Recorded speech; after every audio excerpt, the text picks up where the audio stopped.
Hello guys, English वाटिका में आपका स्वागत है। जीरो से इंग्लिश सीखने के लिए इंग्लिश वाटिका को अवश्य ज्वाइन करें।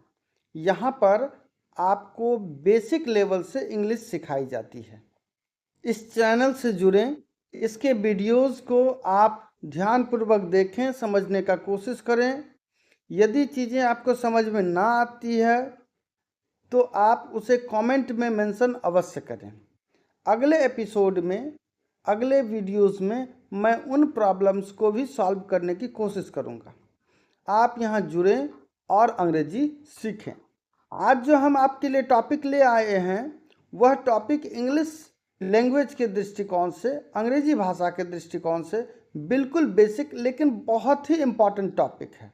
इस टॉपिक को यदि आप समझ लेते हैं तो आपके लिए अंग्रेजी पढ़ना और अंग्रेजी समझना बेहद ही आसान हो जाएगा।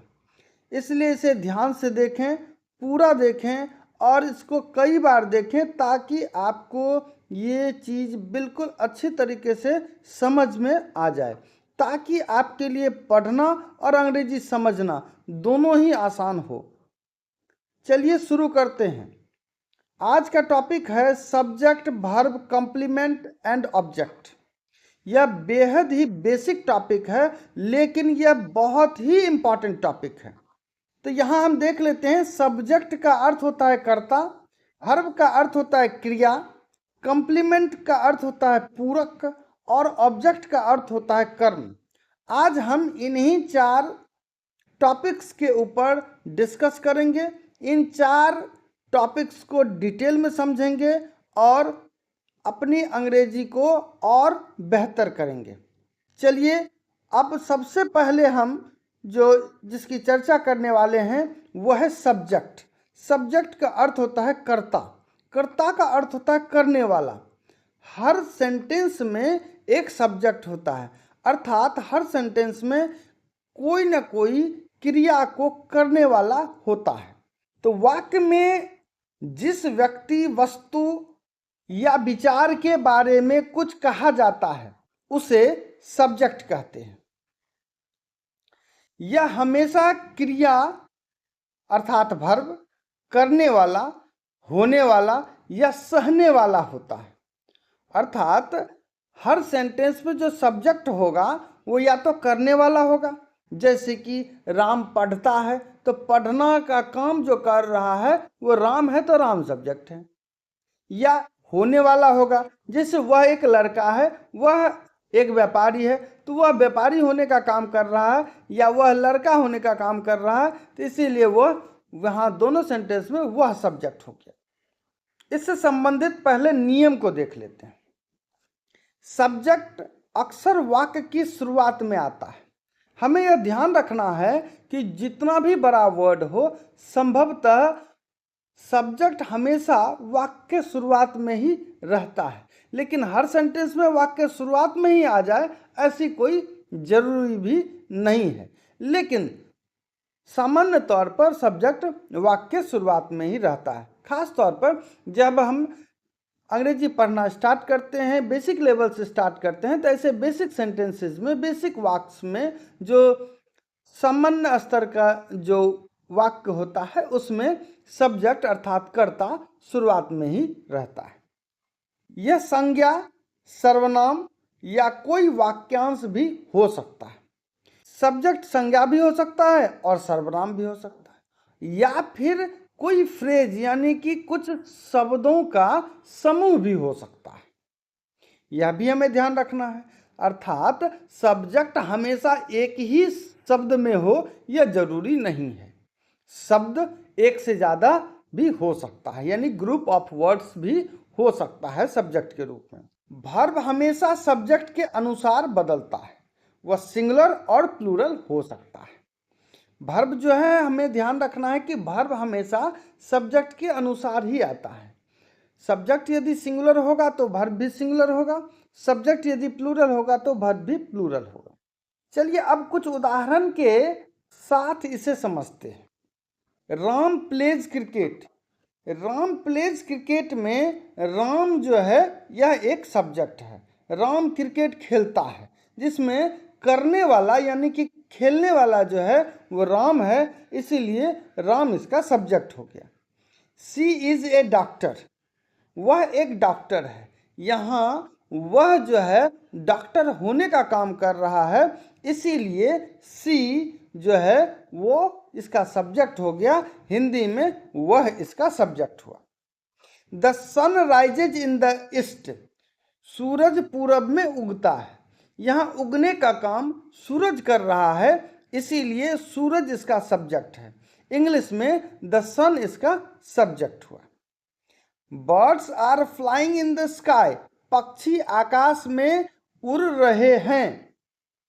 पक्षी आकाश में उड़ रहे हैं, इसमें उड़ने का काम चूंकि पक्षी कर रही है, इसीलिए बर्ड्स जो है इसका सब्जेक्ट हो गया। वाटर इज प्रीशियस, पानी बहुमूल्य है।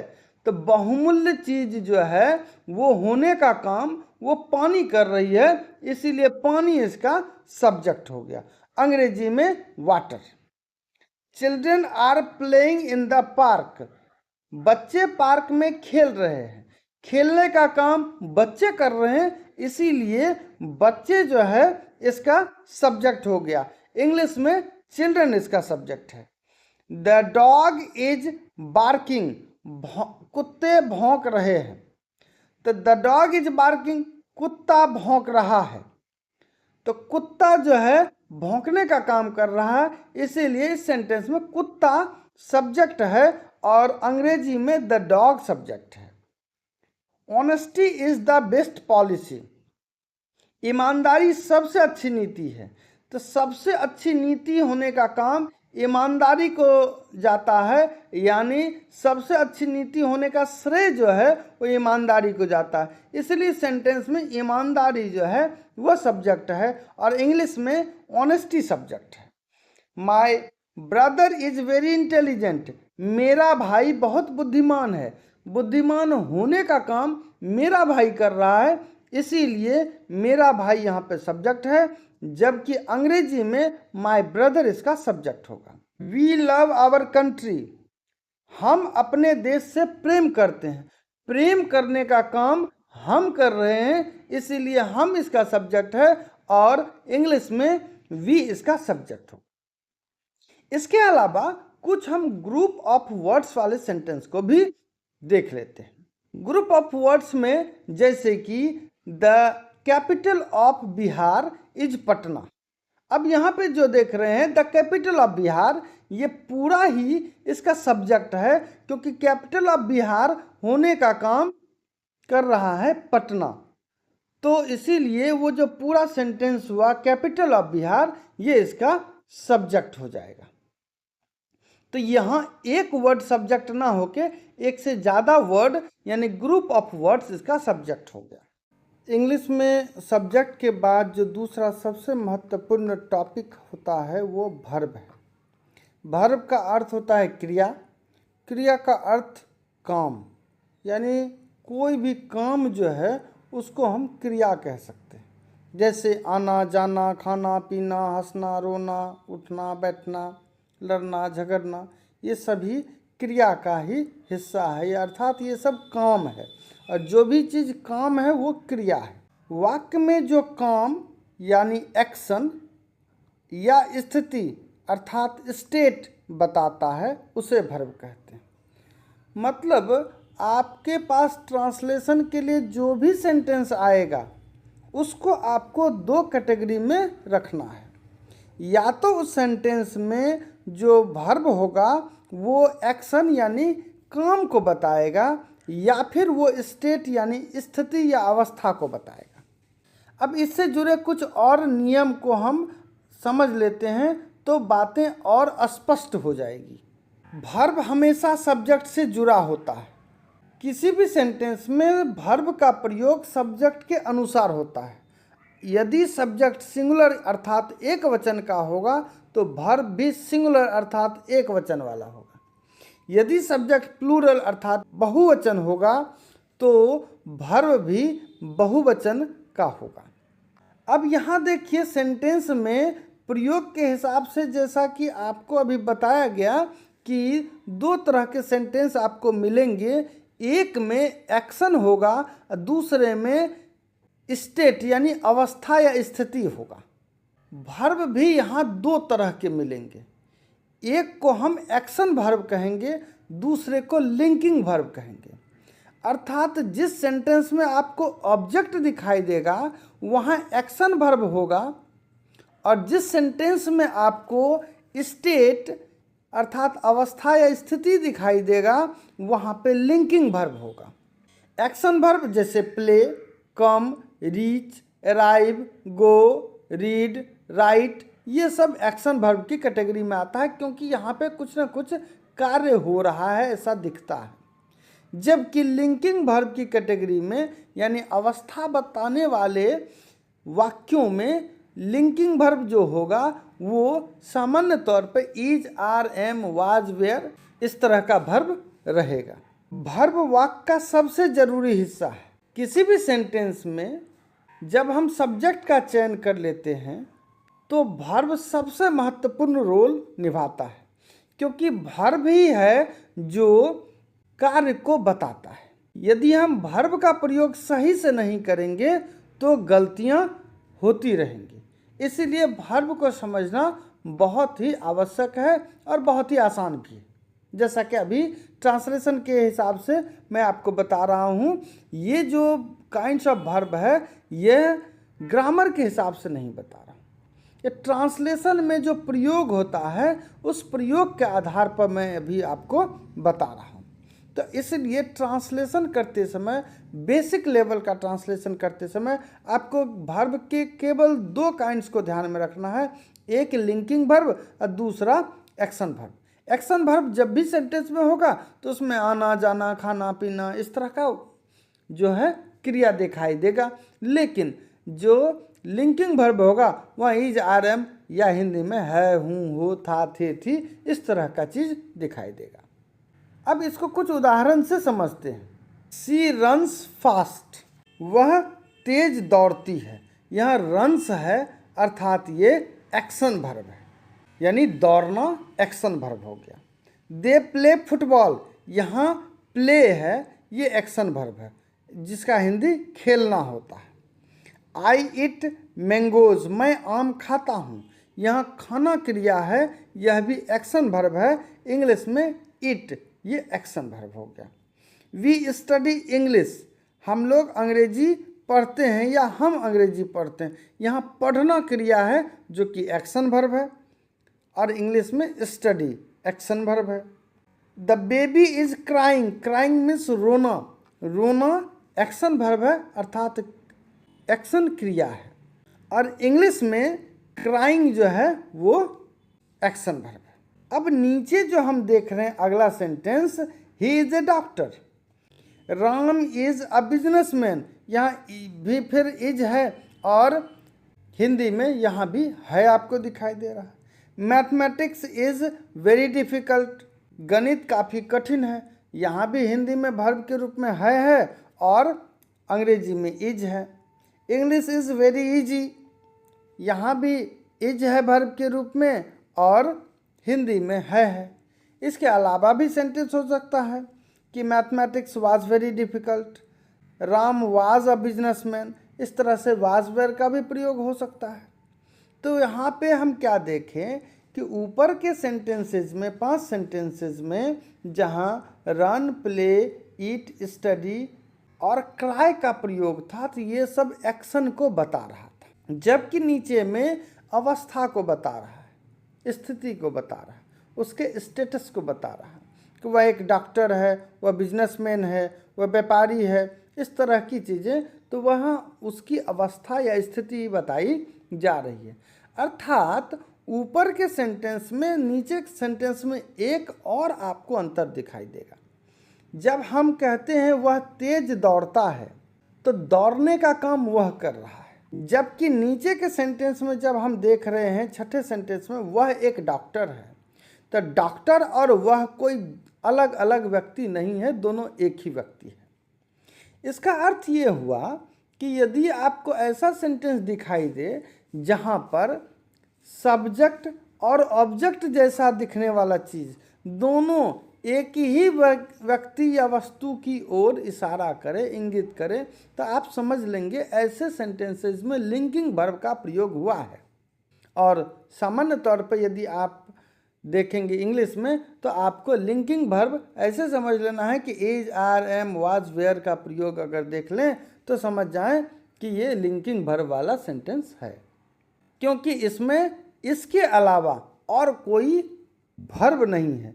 जैसा कि एक और एग्जाम्पल से समझें, यहाँ 5वां जो सेंटेंस है उसमें द बेबी इज क्राइंग है।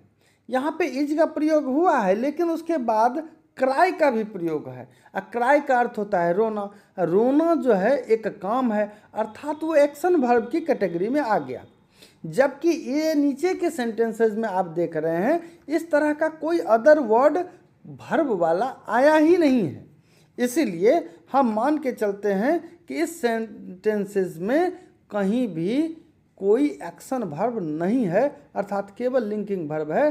अब हम जब इसको और गहराई में आगे के 2 टॉपिक्स को पढ़ेंगे जो कि कंप्लीमेंट और ऑब्जेक्ट है, तो और बेहतर तरीके से इसे समझेंगे।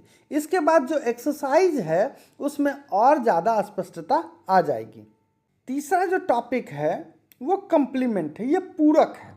अर्थात जहाँ भी किसी सेंटेंस में कंप्लीमेंट का प्रयोग होगा वह सब्जेक्ट के अर्थ में ही कुछ और अर्थ जोड़ देगा।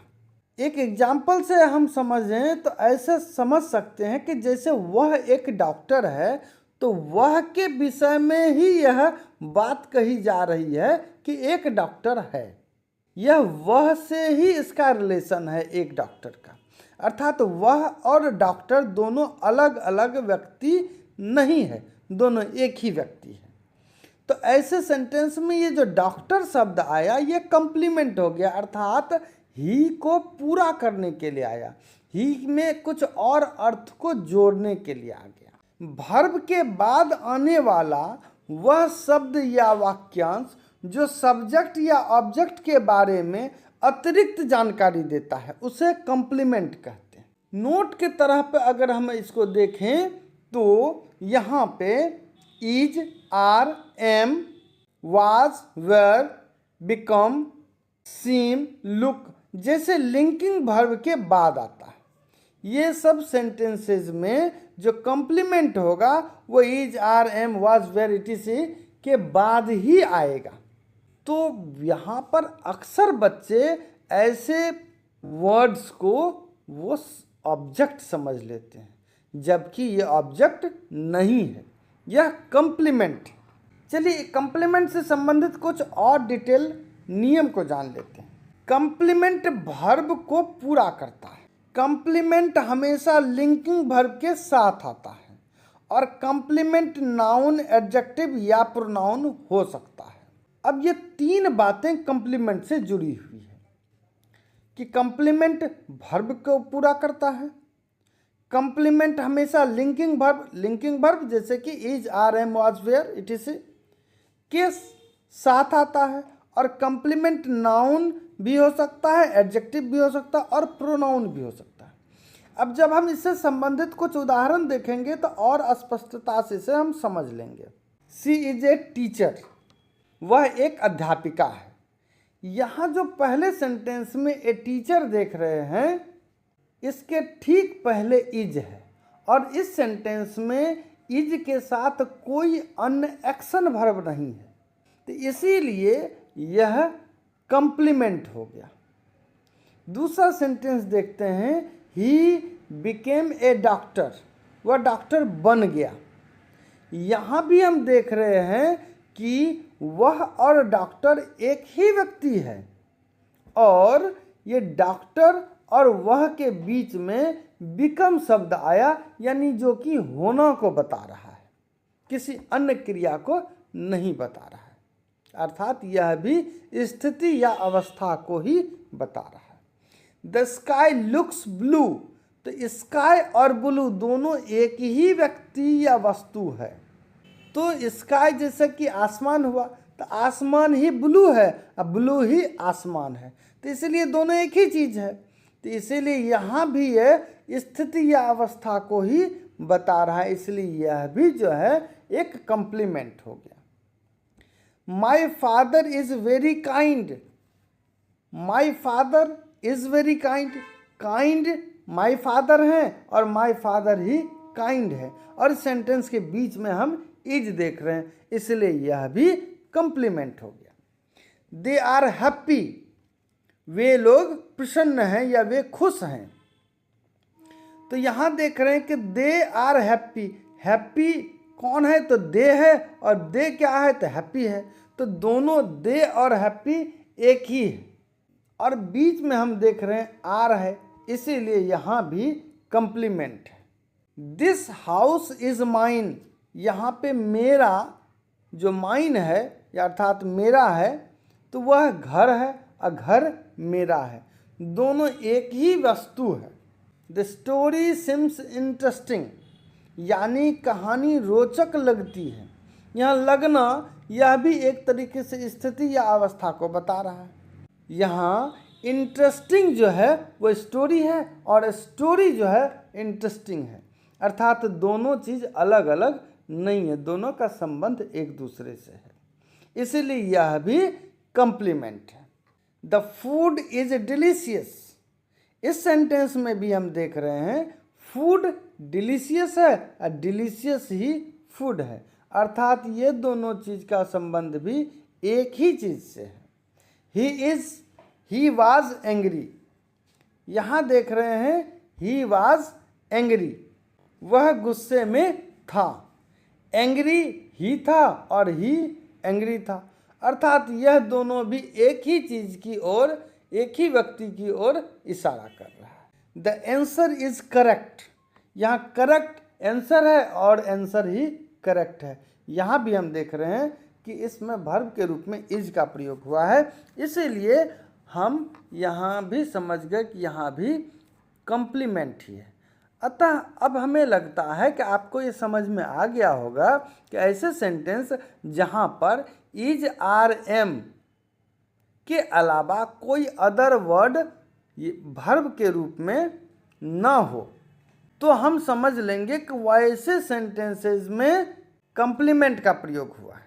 और यदि कुछ वर्ड्स जैसे कि बिकम, जैसे कि लुक्स, जैसे कि सिम्स, ये सभी भी अवस्था या स्थिति को ही बता रहा है, इसीलिए ये सभी वर्ड्स जिस सेंटेंस में प्रयोग हुए हैं या किए गए हैं उस सेंटेंस में भी ऑब्जेक्ट नहीं है बल्कि कॉम्प्लीमेंट ही है। अब चलिए हम इसके बाद वाले टॉपिक यानी लास्ट टॉपिक आज का उसको समझते हैं, जो कि है ऑब्जेक्ट अर्थात कर्म। वर्ब का असर जिस पर पड़ता है उसे ऑब्जेक्ट करते हैं, अर्थात किसी भी सेंटेंस में जो क्रिया होता है तो क्रिया का प्रभाव किसी न किसी चीज़ पे पड़ता है, उसे ही हम ऑब्जेक्ट कहेंगे। सब्जेक्ट प्लस वर्ब के बाद आता है और क्रिया को पूरा करता है। ऑब्जेक्ट हमेशा सब्जेक्ट प्लस वर्ब के बाद आता है, यानी सबसे पहले सब्जेक्ट उसके बाद वर्ब और तभी ऑब्जेक्ट आता है और वह क्रिया को पूरा कर देता है, अर्थात एक सेंटेंस को भी पूरा कर देता है। अब ऑब्जेक्ट से संबंधित कुछ आसान लेकिन बहुत महत्वपूर्ण नियम को सुन लेते हैं या दोहरा लेते हैं। ऑब्जेक्ट हमेशा वर्ब के बाद आता है, ऑब्जेक्ट हमेशा वर्ब के बाद आएगा, आपको मुख्य रूप से ध्यान में रखना है। ऑब्जेक्ट सामान्यतः संज्ञा या नाउन या सर्वनाम अर्थात प्रोनाउन होता है। ऑब्जेक्ट जो होगा वो संज्ञा या सर्वनाम में से कोई एक होगा। ऑब्जेक्ट दो प्रकार के होते हैं, ऑब्जेक्ट भी यहाँ दो प्रकार के होते हैं, एक डायरेक्ट ऑब्जेक्ट, दूसरा इनडायरेक्ट ऑब्जेक्ट। एक ऑब्जेक्ट होगा जो कि वर्ब के तुरंत बाद आ जाएगा, जिसका वर्ब से सीधा संबंध होगा या सीधा असर वर्ब का जिस पे पड़ेगा। जैसे ही इट्स एन एप्पल, तो उसने जब सेब खाया तो सेब के खाने का असर सीधा सेब पर पड़ा, तो इसीलिए ये डायरेक्ट ऑब्जेक्ट की कैटेगरी में आ गया। जबकि इनडायरेक्ट ऑब्जेक्ट जो होता है वर्ब का असर अप्रत्यक्ष रूप से होता है उस पर। एग्जाम्पल के लिए देखते हैं, सी गिव्स मी ए पेन, यहाँ पे मी जो है डायरेक्ट ऑब्जेक्ट है, जबकि ए पेन जो है इनडायरेक्ट ऑब्जेक्ट है। इस तरीके से हमने इस ऑब्जेक्ट से संबंधित भी कुछ महत्वपूर्ण चीज़ों को समझा। अब इस तरह के सेंटेंस को जब आप पढ़ रहे हैं तो आपको दिख रहा है कि इस पहले सेंटेंस में, जैसे कि उदाहरण के लिए ले लें तो ही यानी ही सब्जेक्ट है, प्ले अर्थात खेलना, खेलना वर्ब है, और क्रिकेट यानी कि ऑब्जेक्ट है। जब कोई खेलेगा तो उसका प्रभाव क्रिकेट के ऊपर पड़ेगा। सी इज़ रीडिंग अ बुक, तो पढ़ने का प्रभाव चूँकि किताब पर पड़ेगा इसीलिए वो ऑब्जेक्ट हो गया। आई लाइक मैंगोज, मुझे आम पसंद है, तो मुझे यानी मैं आम को पसंद करता हूँ, तो यहाँ आम पसंद है तो इससे मैं आकर्षित हो रहा हूँ, यानी आकर्षण का प्रभाव आम पर पड़ रहा है, इसलिए ऑब्जेक्ट हो गया। वी वॉच मूवीज़, हम मूवी देख रहे हैं तो देखने का प्रभाव मूवी पे पड़ रहा है, इसीलिए हम मूवी को ऑब्जेक्ट कहेंगे। They are eating rice, eating rice यानी कि खाने का प्रभाव राइस पे पड़ रहा है, इसलिए यहाँ पे राइस ऑब्जेक्ट है। सी लव्स म्यूजिक, जो प्रेम है वो म्यूजिक से है, अर्थात यहाँ पे म्यूजिक ऑब्जेक्ट हो गया। द टीचर टीचर्स इंग्लिश, पढ़ाने का काम अंग्रेजी हो रहा है, यानी कि पढ़ाने का संबंध इंग्लिश से है, पढ़ाने का इम्पैक्ट इंग्लिश पे हो रहा है, इसलिए यहाँ पे इंग्लिश ऑब्जेक्ट हो गया। The boy kicked the ball, जो किक यानी लात मारना, तो बॉल को लात मारा तो लात मारने का प्रभाव चूंकि बॉल पे पड़ा इसीलिए बॉल ऑब्जेक्ट हो गया। He is writing a letter, लिखने का प्रभाव जो है वो लेटर पे पड़ा इसीलिए लेटर यहाँ ऑब्जेक्ट हो गया। आई सॉ ए लायन, यानी कि देखने का प्रभाव शेर पे पड़ा इसलिए यहाँ शेर जो है ऑब्जेक्ट हो गया। दूसरा एक बात और आप गौर कर सकते हैं यहाँ कि इन सभी सेंटेंस में सब्जेक्ट और ऑब्जेक्ट जो है वो दो अलग अलग व्यक्ति या वस्तु है। जैसे ही और क्रिकेट एक नहीं है, जबकि कंप्लीमेंट में ही इज ए डॉक्टर, तो ही और डॉक्टर एक ही होता था। सी इज रीडिंग ए बुक, तो सी और बुक एक नहीं है, जबकि दैट इज ए बुक में दैट और बुक एक ही है। आई लाइक मैंगोज, यहाँ आई और मैंगो एक नहीं है, जबकि दिस इज ए मैंगो में दिस और मैंगो एक है। वी वॉच मूवी, यहाँ वी और मूवी एक नहीं है, जबकि this is a good movie, तो दिस और गुड मूवी एक ही है। जब जब किसी सेंटेंस में सब्जेक्ट और ऑब्जेक्ट जैसा दिखने वाला चीज़ जो मूल रूप में कंप्लीमेंट होता है वो दोनों एक ही हो तो समझ लेना है कि वहाँ कंप्लीमेंट है, और जब जब सब्जेक्ट और ऑब्जेक्ट दोनों अलग अलग हो तो समझ लेना है वहाँ पर ऑब्जेक्ट है। चलिए अब हम इसका कुछ और अभ्यास हम करते हैं एग्जाम्पल के सहायता से, वाक्यों का विश्लेषण करते हुए। जैसे राम इज ए टीचर, अब इन सभी सेंटेंसेस में आपको फटाफट बताना है कि किस सेंटेंस में कौन सा चीज़ है और क्या नहीं है। जैसे राम इज ए टीचर में राम सब्जेक्ट है, इज वर्ब है, ए टीचर कंप्लीमेंट है क्योंकि राम और टीचर एक ही है, जबकि इसमें ऑब्जेक्ट नहीं है क्योंकि यहाँ पे एक लिंकिंग वर्ब का प्रयोग हुआ है, और जब जब लिंकिंग वर्ब का प्रयोग होगा तो वहाँ पर हमको ऑब्जेक्ट नहीं दिखाई देगा। दूसरा देख लेते हैं एग्जाम्पल, सी प्लेज क्रिकेट, वह क्रिकेट खेलती है, तो सी यहाँ पे सब्जेक्ट है, प्लेज वर्ब है और क्रिकेट ऑब्जेक्ट है। इस सेंटेंस में कंप्लीमेंट नहीं है क्योंकि यहाँ पे एक्शन वर्ब यानी प्ले का प्रयोग हुआ है। द स्काई लुक्स ब्लू, आसमान नीला दिखता है, यहाँ पे द स्काई जो है सब्जेक्ट है, लुक्स वर्ब है और ब्लू जो कि स्काई ही है यानी स्काई ही ब्लू है, इसलिए यहाँ भी लुक्स जो है वो लिंकिंग वर्ब है, यहाँ पे ऑब्जेक्ट नहीं है। द टीचर टीचेज इंग्लिश, यहाँ पे सब्जेक्ट द टीचर है, वर्ब टीचेज है और ऑब्जेक्ट इंग्लिश है क्योंकि यहाँ पे कंप्लीमेंट नहीं है, क्योंकि यहाँ पे टीचिंग का काम हो रहा है और पढ़ाना जो है एक्शन वर्ब है। They are happy. यहाँ पे सब्जेक्ट दे है, वर्ब आर है और कंप्लीमेंट में हैप्पी है, क्योंकि यहाँ दे और खुश दोनों अलग अलग नहीं है, वही खुश है, इसीलिए दोनों एक ही चीज़ की ओर इशारा कर रहा है। और लिंकिंग वर्ब का प्रयोग हुआ है जो कि आर है, तो इसीलिए यहाँ भी ऑब्जेक्ट नहीं है। My brother writes a letter, यहाँ पर माई ब्रदर सब्जेक्ट है, राइट्स वर्ब है और ए लेटर ऑब्जेक्ट है। क्योंकि यहाँ पे एक्शन वर्ब का प्रयोग हुआ है जो कि राइट है, इसलिए यहाँ पर कंप्लीमेंट ना होके ऑब्जेक्ट है। वाटर इज प्रीशियस, यहाँ पे वाटर सब्जेक्ट है, इज वर्ब है और प्रीशियस कंप्लीमेंट है। यहाँ पे लिंकिंग वर्ब का प्रयोग हुआ है, इसीलिए यहाँ पे ऑब्जेक्ट नहीं है। The boy kicked the ball, the boy subject है, किक यानी लात मारना, तो ये एक्शन वर्ब है और बॉल ऑब्जेक्ट है। क्योंकि यहाँ एक्शन वर्ब का प्रयोग हुआ है, इसलिए यहाँ पर कंप्लीमेंट नहीं है। The food is delicious, the food subject है, इज वर्ब है और डिलीशियस कंप्लीमेंट है। क्योंकि यहाँ लिंकिंग वर्ब का प्रयोग हुआ है, इसलिए यहाँ पे ऑब्जेक्ट नहीं है। I love my country, I subject है, लव वर्ब है और माई कंट्री ऑब्जेक्ट है। यहाँ पर आई और माई कंट्री दोनों अलग अलग है और यहाँ पर एक्शन वर्ब लव का प्रयोग हुआ है, इसलिए यहाँ पर कंप्लीमेंट नहीं है।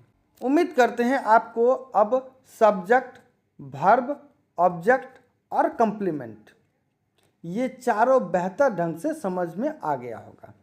वर्ब के दो काइंड्स जो कि लिंकिंग वर्ब और एक्शन वर्ब था, वो दोनों भी आपको बेहतर ढंग से समझ में आ गया होगा और अब आप इससे जुड़े ट्रांसलेशंस को बहुत बेहतर ढंग से बना सकेंगे। अब आपको यहाँ पर कुछ एक्सरसाइज के लिए सेंटेंस दिए जा रहे हैं जिसमें आप ठीक ढंग से सब्जेक्ट, वर्ब, ऑब्जेक्ट या कंप्लीमेंट जिस सेंटेंस में हो उसका सही से चयन करेंगे और कमेंट बॉक्स में इसे लिखेंगे। यहाँ पे आपको एक्सरसाइज करने के लिए 10 सेंटेंस दिया गया है। उम्मीद है आप इस 10 सेंटेंस को बनाएंगे और सही सही बनाकर इसे कमेंट बॉक्स में पोस्ट करेंगे और अंग्रेजी सीखेंगे, ताकि हमें पता चले आपने आज के एपिसोड से अपनी अंग्रेजी को कितना सीखा है और सब्जेक्ट, वर्ब, ऑब्जेक्ट और कंप्लीमेंट को कितना बेहतर तरीके से समझा है। इसी प्रकार अंग्रेजी को आगे सीखते रहने के लिए इस चैनल को ज्वाइन करें और इस पे आने वाले सभी वीडियोस को लगातार देखें और अपनी अंग्रेजी को बेहतर करें। आज के लिए इतना ही, धन्यवाद।